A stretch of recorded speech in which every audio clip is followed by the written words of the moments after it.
O número de crianças confusas sobre o próprio sexo está explodindo. E você, quer que o seu filho faça parte dessa estatística? Acredito que não, pois a ideologia de gênero desconstrói a identidade humana por onde ela passa. Você sabia que na Inglaterra, nos últimos 5 anos, subiu 1000% o número de crianças que se submetem a tratamento transgênero?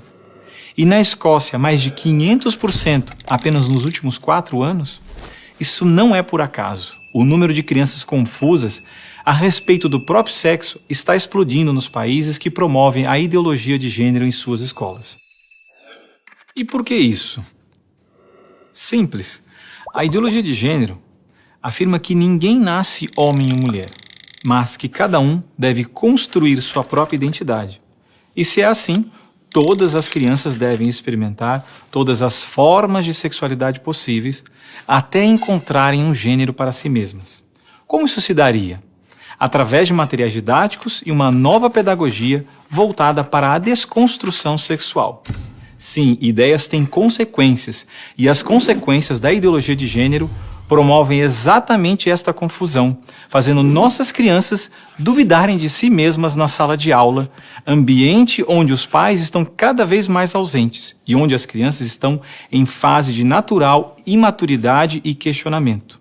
O que muitos escondem é que existe uma verdadeira indústria do gênero por trás de toda essa confusão e que está organizada para destruir nossas famílias. Com certeza você já ouviu na televisão alguém dizer que a família é uma instituição antiquada, que os tempos mudaram e que precisamos abrir a cabeça. É porque não estão conseguindo mudar a cabeça da população que a estratégia de promover a ideologia de gênero nas escolas se tornou tão urgente para eles.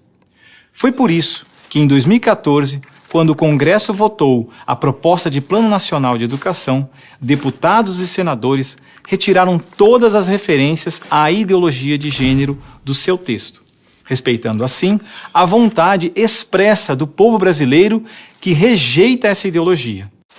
Em 2015, quando chegou a hora de se votar os planos estaduais e municipais de educação, o MEC, atropelando a decisão do Congresso, tentou impor silenciosamente o gênero aos estados e municípios. Depois que o gênero já havia sido rejeitado pelo Congresso, por meio da Segunda Conferência Nacional de Educação, o CONAE 2014, o MEC produziu um documento que depois seria transmitido a todos os estados e municípios, definindo a questão do gênero como diretriz educativa, e ainda por cima, como se tivesse sido aprovado pelos deputados e senadores. A trapaça se encontra em inúmeras páginas do documento. Vamos dar apenas alguns exemplos. Na página 25, o MEC afirmava que a União, os estados e os municípios deveriam promover a diversidade de gênero. Veja, não estão falando em respeitar a diversidade de gênero, mas sim em promovê-la. Na página 36, você vai ler que os estados e municípios deveriam disseminar materiais pedagógicos que promovam a igualdade de gênero, orientação sexual e identidade de gênero. Na página 41, que estados e municípios deveriam desenvolver, garantir e executar anualmente nos sistemas de ensino fóruns de gênero. Na página 92, que estados e municípios deveriam ampliar os programas de formação dos professores sobre gênero, diversidade e orientação sexual. Mas vejam, assim como eu, milhares de pais e professores lutaram democraticamente contra o documento em nossas câmaras municipais. O movimento foi histórico e disse não a essa fraude. Cidade a cidade, a ideologia de gênero foi rejeitada dos planos de educação de quase todos os 6.000 municípios brasileiros. Era de se esperar que, após essa imensa pressão popular, o governo desistisse dessa ideia de introduzir à força o ensino da ideologia de gênero nas escolas do Brasil. Mas não, o MEC colocou novamente as chamadas questões de gênero na Base Nacional Comum Curricular, um documento que se propõe a impor o conteúdo de aprendizagens consideradas essenciais para todos os alunos brasileiros. Se for aprovada, a base deverá ser implementada por todas as escolas do Brasil, não só na rede pública, mas também na rede privada. Na prática, o documento propõe os seguintes absurdos nas nossas escolas. Na página 159, está escrito que o professor de artes deve desenvolver as aulas discutindo experiências corporais, pessoais e coletivas, de modo a problematizar questões de gênero e corpo. Na página 165, se volta a dizer que o professor de artes deve refletir sobre as experiências pessoais e coletivas desenvolvidas em aula ou vivenciadas em outros contextos, de modo a problematizar questões de gênero, corpo e sexualidade. Na página 305, se estabelece que na área de ciências humanas, a diversidade de gênero deve ganhar especial destaque. E não para por aí. Na página 351, se estabelece que o professor de História coloque em destaque as temáticas voltadas para as questões de gênero. Na página 378, se estabelece que o professor de História trabalhe em aulas questões de gênero, anarquismo e protagonismo feminino, mostrando as transformações ocorridas no debate sobre as questões de gênero no Brasil durante o século XX.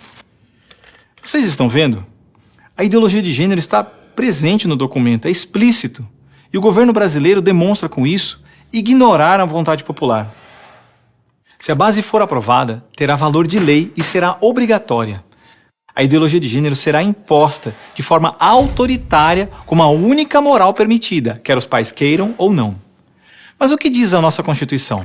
Diz que a educação é dever do Estado e da família, e que o Estado deve criar todos os meios legais necessários que garantam à família a possibilidade de se defender contra qualquer programa, prática ou propaganda que contrarie o respeito aos valores da família. E ainda mais, o artigo 26 da Declaração Universal de Direitos Humanos diz que os pais têm prioridade de direito na escolha do tipo de educação que será ministrada a seus filhos. Não vamos aceitar a imposição deste absurdo sobre os nossos filhos. O governo pretende aprovar a Base Nacional Comum Curricular ainda este ano de 2017. Por isso, pare, reflita e nos ajude enquanto ainda é tempo. E compartilhe esse vídeo com pais, professores, diretores de escola, vereadores, lideranças de sua comunidade. Ninguém pode ficar indiferente. A ideologia de gênero deixa marcas que ficam para sempre.